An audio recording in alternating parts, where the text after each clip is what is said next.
प्यारे बच्चों, ये जेईई मेंस 2021 का क्वेश्चन है। इसको सॉल्व करेंगे हम इतना आसानी से कि आप चौंक जाएंगे। अभी देखो, एक फोर्स काम कर रहा है यहाँ पर। Okay, there is one force acting here. ये जो फोर्स काम कर रहा है इस पे, ये ब्लॉक के ऊपर, ताकि ये ब्लॉक दीवार पे चिपक के रहे और नीचे ना गिरे, तो इसलिए हम उसको फोर्स से दबा के रखे हैं। ओके, तो कितना मिनिमम फोर्स होना चाहिए ताकि ब्लॉक नीचे की तरफ नहीं सरके, ना सरके? तो क्या करेंगे, अभी ये जो फोर्स एफ है ना, इसको उस डायरेक्शन में ले लेंगे। ठीक है, इसको उस डायरेक्शन में ले लेंगे, और जो है ना नॉर्मल रिएक्शन उसके अपोजिट डायरेक्शन में काम करेगा। इसके अपोजिट डायरेक्शन में क्या काम करेगा? नॉर्मल रिएक्शन काम करेगा। Okay, so this is a normal reaction acting in the opposite direction. ये फोर्स यहां पर काम करेगा और उसका नॉर्मल रिएक्शन अपोजिट डायरेक्शन में काम करेगा। और ऊपर की तरफ क्या काम करेगा? ऊपर की तरफ फ्रिक्शन काम करेगा, क्योंकि बॉडी नीचे की तरफ स्लाइड हो रहा ना, स्लाइड होने की कोशिश कर रहा, मगर हम उसको पकड़ के रखे हैं फोर्स एफ से। नॉर्मल रिएक्शन इस डायरेक्शन में, फ्रिक्शन ऊपर की तरफ। ठीक है, अब इससे क्या समझ में आ रहा है आपको? m is equal to F. ठीक है, m is going to be equal to F and friction is equal to mg। These two are equal and opposite. ठीक है, next here you all know general formula क्या है? F is equal to mu N. F is equal to mu N. F के place में डाल दो mg और n के प्लेस में डाल दो F। ठीक है, हमको मिनिमम फोर्स चाहिए ना, तो minimum force will be equal to mg by mu. ठीक है, your find out mg। What is this mg? Mass जो है 0.5 है, 0.5 into 10 divided by how much? 0.2। So your answer is going to be 25 newtons. बस इतना ही। प्यारे बच्चों, ये प्रीवियस ईयर का क्वेश्चन है, जेईई मेंस का 2022 का क्वेश्चन है। इतने कॉम्प्लेक्स पुलिस, इतने कॉम्प्लेक्स मासेस है, यहां पर इतने सारी चीजें हैं, कांस्टेंट्स हैं, मगर सिंगल स्टेप में हम इसको सॉल्व करेंगे इंशाल्लाह। अभी देखो, applying the constants sigma TA is equal to 0। ये मतलब एक्सेलरेशन। अगर इस मास का एक्सेलरेशन A1 है, इसका A2 है, इसका A3 है और इसका A4 है, तो क्या करेंगे यहां पर? अब यहां पर टेंशन T है, तो ये भी टेंशन T, तो ये दोनों टेंशंस मिलके यहां पर 2T बनेगा। ये 2T और ये सिंगल थ्रेड है, इसका मतलब ये भी 2T। सो 2T मिलेंगे तो फिर यहां पर 4T बनेगा। ये सिंगल स्ट्रेंथ है तो ये भी 4T। ठीक है, अब देखो, टेंशंस एंड एक्सेलरेशंस को मल्टीप्लाई करते चले जाएंगे। 4T into A1 plus 2T into A2 plus T into A3 plus और एक T into A4 is equal to 0। ठीक है, अब क्या करेंगे? T को उखाड़ के फेंकेंगे, T को निकाल देंगे, तो 4A1 plus 2A2 plus A3 plus A4 is equal to 0। इतना सिंपल सोल्यूशन है इसका, समझा? प्यारे बच्चों, ये प्रीवियस ईयर क्वेश्चन है, नीट या जेईई मेंस दोनों में भी पूछ रहा है इस तरह के मॉडल्स। यहां पर एक्सेलरेशन मालूम करना है। किस तरह मालूम करेंगे आप लोग एक्सेलरेशन? सिंपल मेथड में समझाऊंगा। अभी देखो, ये ब्लॉक जो है इंक्लाइंड प्लेन में है, तो यहां पर जो फोर्स काम करेगा वो क्या है? It is going to be mg sin 30। ठीक है, mg sin 30 काम करेगा डायरेक्शन में, और mg sin 30 मतलब 1/2, sin 30 मतलब 1/2। और यहां पर जो फोर्स काम करेगा वो क्या है? 2mg, और यहां पर mg/2। ये डोमिनेट कर रहा, ये जो है ना कम है, उससे इससे कंपेयर करें ये कम है। तो acceleration is nothing but net force by net mass. ठीक है, तो एक्सेलरेशन क्या करेंगे? अभी इन दोनों को सब्ट्रैक्ट करेंगे। It's nothing but 2mg minus mg/2 divided by net mass. दोनों का मास ऐड कर दो। ओके, अब आप सिंप्लीफाई करो तो you will get acceleration is equal to g। ये पूरा सिंप्लीफाई कर दो, you will get acceleration is equal to g, which is nothing but ये is equal to 10 metres per second square. ये इसका आंसर है। Thank you. प्यारे दोस्तों, ये जो है रोप है और ये ब्लॉक है। रोप का मास स्मॉल एम, ब्लॉक का मास कैपिटल एम। रोप के ऊपर अगर फोर्स P है, तो ब्लॉक और रोप के बीच में यहां पर जो है ना, अगर कांटेक्ट फोर्स Fc है, तो वो फोर्स क्या है पूछा। तो इसके लिए आसान तरीका क्या है, देख लो अच्छी तरह से। तो ये वाला कांटेक्ट फोर्स जो है ना, सिर्फ ब्लॉक, बड़े वाले ब्लॉक को आगे की तरफ खींच रहा, तो we will write capital M into ये। ठीक है, तो अभी Fc is equal to capital M into ये का मतलब एक्सेलरेशन, एक्सेलरेशन का मतलब नेट फोर्स, नेट फोर्स मतलब P by total mass, total mass मतलब small m plus capital M। तो अभी ये के प्लेस में क्या लिखेंगे? M into P by small m plus capital M। That's it. So that is going to be your contact force. अच्छी तरह से देख लो कौन सा वाला सेट हो रहा। डियर स्टूडेंट्स, इस तरह के क्वेश्चंस जेई मेंस और नीट में रेगुलरली पूछे जा रहे हैं। लेटेस्ट क्वेश्चन ये, फोर्स दे दिया और टेंशंस पूछ रहा T1 एंड T2, 3 मासेस दे दिया। ओके, अच्छी तरह देखो, सबसे पहले टेंशन T1 क्या है? What is tension T1? So if you observe the tension T1 here, tension T1 is pulling only 5 kg, 5 kg mass को आगे की तरफ लेके जा रहा। So we can write this as 5 into A. What is tension T2? T2 क्या है? T2 is pulling both 3 and 5, दोनों को आगे की तरफ लेके जा रहा, 5 and 3। इसका मतलब it is going to be 8 into A because all the 3 masses are going with same acceleration. Okay, then what is A? See here, A is nothing but net force by net mass. Net force is going to be 80 and net mass is going to be 10. तीनों masses को add कर दो, 10, that's it. So it's going to be 8. So T1 is nothing but 5 into 8 and T2 is nothing but 8 into 8. Okay, it's going to be 64 newtons and this is going to be 40 newtons. That's it. इतना आसान है। प्यारे बच्चों, ये previous year question है, NEET या JEE mains दोनों में भी पूछ रहा है इस तरह के मॉडल्स। यहां पर एक्सेलरेशन मालूम करना है। किस तरह मालूम करेंगे आप लोग एक्सेलरेशन? सिंपल मेथड में समझाऊंगा। अभी देखो, ये ब्लॉक जो है इंक्लाइंड प्लेन में है, तो यहां पर जो फोर्स काम करेगा वो क्या है? It is going to be mg sin 30। ठीक है, mg sin 30 काम करेगा इस डायरेक्शन में, और mg sin 30 मतलब 1/2, sin 30 मतलब 1/2। और यहां पर जो फोर्स काम करेगा वो क्या है? 2mg, और यहां पर mg/2। ये डोमिनेट कर रहा, ये जो है ना कम है, उससे इससे कंपेयर करें ये कम है। तो acceleration is nothing but net force by net mass. ठीक है, तो एक्सेलरेशन क्या करेंगे? अभी इन दोनों को सब्ट्रैक्ट करेंगे। It's nothing but 2mg minus mg/2 divided by net mass, दोनों का मास ऐड कर दो। ओके, तो एक्सेलरेशन आपको आएगा A is equal to g/2। That's it. इस सॉल्व करेंगे तो g/2 आएगा, g/2 आपका आंसर है। That's it. इस तरह के सिस्टम का एक्सेलरेशन मालूम करने का सिंगल स्टेप मेथड आपको मैं सिखाऊंगा इंशाल्लाह। अभी देखो 53 है, A 37 है, जहां पर एंगल ज्यादा होगा वहां पर नीचे जाएगा क्योंकि दोनों मासेस सेम है इधर। ओके, तो इस डायरेक्शन में क्या काम करेगा?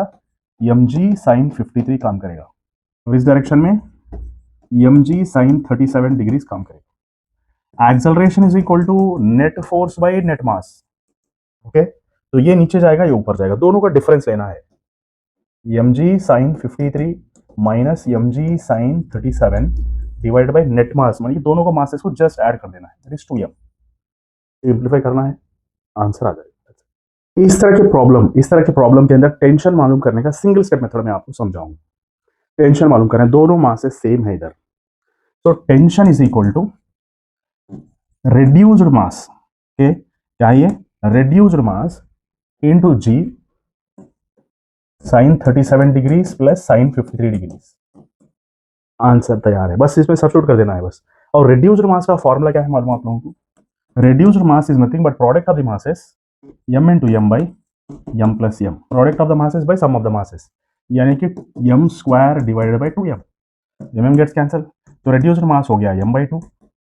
ठीक है, और g हो गया 10, और sin 37 sin 53 को सब्स्टिट्यूट कर दो, आंसर आ जाएगा सलोटो। That's it. डियर स्टूडेंट्स, ये व्हीकल एक्सेलरेशन से आगे बढ़ रहा, और व्हीकल के अंदर इतना एक्सेलरेशन है कि ये जो ब्लॉक है ना व्हीकल के सामने पार्ट को अटैच है, और ये इतना फास्ट एक्सेलरेट कर रहा कि ये जो ब्लॉक है ना उसको चिपक गया और नीचे की तरफ नहीं गिर रहा। It is an equilibrium position. ठीक है, तो क्या क्या फोर्सेस काम कर रहे हैं इसी के ऊपर देख लेंगे अच्छी तरह से। एक तो क्या है, ये ब्लॉक के ऊपर नीचे की तरफ mg काम करेगा, ऊपर की तरफ जो है फ्रिक्शन काम करेगा। जब व्हीकल एक्सेलरेशन से इस तरफ जा रहा, अगर इसका मास m है तो पीछे की तरफ जो मास जो स्यूडो फोर्स काम करेगा वो ma है, और आगे की तरफ जो एग्जैक्टली परपेंडिकुलरली काम करेगा वो नॉर्मल रिएक्शन है। अभी देखो, friction is equal to mg, okay, और normal reaction is equal to ma, और हमारा जनरल फॉर्मूला क्या बोल रहा है? Friction is equal to mu into N. Friction के प्लेस में डाल दो mg और n के प्लेस में डाल दो ma। ठीक है, तो mm गेट्स कैंसल, तो आपको क्या आ रहा last? Finally you are getting acceleration a is equal to g by mu. ठीक है, अगर ब्लॉक नीचे नहीं गिरना है तो फिर acceleration should be greater than और equal to g by mu, या तो इक्वल होना चाहिए या तो ग्रेटर होना चाहिए। अगर इससे भी कम है तो वो नीचे फिसल के गिर जाएगा। That's it, thank you. प्यारे बच्चों, यहां पर विदाउट फ्रिक्शन और विद फ्रिक्शन एक ही मिनट के अंदर दो कॉन्सेप्ट समझाऊंगा। बहुत फास्ट से समझाऊंगा, समझ में भी आएगा इंशाल्लाह। तो यहाँ पर विदाउट फ्रिक्शन अगर ले लिए तो फिर एक्सेलरेशन क्या है सिस्टम का। अभी देखो acceleration will become net force by net mass, ठीक है। अभी नेट फोर्स क्या है, ये वाला फोर्स लेना है नीचे, जो भी हैंगिंग फोर्स है वो लेना है, रेस्टिंग फोर्स नहीं लेना है, क्योंकि नॉर्मल रिएक्शन और M2G काउंटर बैलेंस हो जाएंगे, तो सिर्फ हैंगिंग फोर्स लेना है। So acceleration is equal to net force का मतलब क्या है, m1 into ji by m1 plus m2, ठीक है। ये एक्सेलरेशन का फॉर्मूला है। अगर यहां पर आपको फ्रिक्शन दे दिया, यानी कि यहां पर रिफ्रैक्टिव इंडेक्स दे दिया दोनों बीच का सरफेस का, तो फिर क्या करना है। तो फॉर्मूला तो यहां तक ठीक है, जब फ्रिक्शन आएगा तो एक्सेलरेशन के अंदर थोड़े चेंजेस आएंगे। एक तो m1g आएगा, फिर उसके बाद माइनस म्यू m2g भी आएगा, ठीक है। ये ऐड होगा क्योंकि इस डायरेक्शन में फ्रिक्शन काम कर रहा ना, माइनस म्यू m2g वो वाला सब्सट्रैक्ट करना है, बस इतना सा फर्क है, समझे। ये जेई मेंस का क्वेश्चन है, उसका कॉन्सेप्ट क्या है हम समझेंगे शॉर्टकट मेथड के अंदर। There is a force acting on a block of mass m, okay, at certain angle, थोड़ा एंगल है यहाँ पर, and that angle is theta, this is the force here। तो क्या होगा, इसका कंपोनेंट काम करेगा इस डायरेक्शन में, that is going to be force component f cos theta, okay।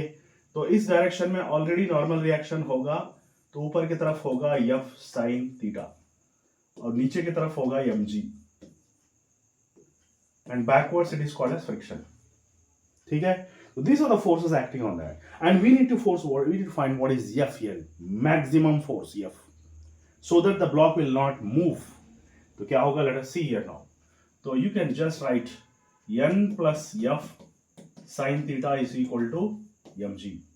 तो n is equal to mg minus F sin theta, this is 1, okay। तो अभी देखो यहाँ पर फ्रिक्शन, तो friction is equal to F cos theta, ठीक है। तो these formulas are known to us, then we need to find out, then the general formula is F is equal to mu into n। तो F क्या हो गया, F cos theta, and mu into n, n के place में डालेंगे mg minus F sin theta, ठीक है। तो इसमें से F sin theta को, then उसके बाद क्या होने वाला है, let us see। So F cos theta you'll write like that only, plus ये वाला f sin थीटा म्यू के साथ पीछे की तरफ ले लो, तो mu f sin theta is equal to mu mg, ठीक है। You common out f, then what are you going to get, let us see here now।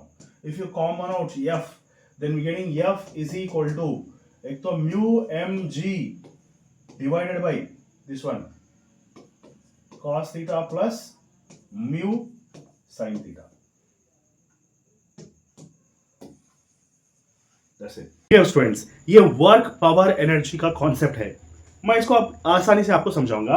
अभी देखो यहाँ पर एक वेक्टर काम कर रहा है, एक ट्रॉली है जो कि छोटे छोटे बच्चे खेलते हैं इस ट्रॉली को, इसके अंदर कोई इंजन नहीं, जस्ट एक लकड़ी के पहिए और इसका एक कैबिन होता है, बस उतना ही, वो खींचने से चलता है। एक छोटा सा बच्चा इस पे फोर्स F अप्लाई कर दे, क्या हुआ, इसने फोर्स F अप्लाई कर दिया इस पे, और कितना एंगल बना रहा है, ये हॉरिजॉन्टल से थीटा एंगल बना रहा है, ओके।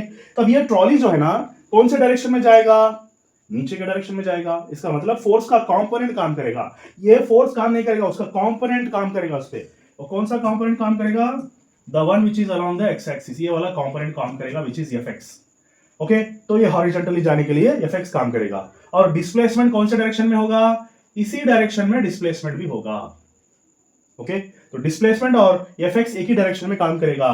ये जो यहां पर जो स्पीड ब्रेकर है उसको लिफ्ट करने के लिए एक कंपोनेंट और एक है यहां पर which is taken as Fy।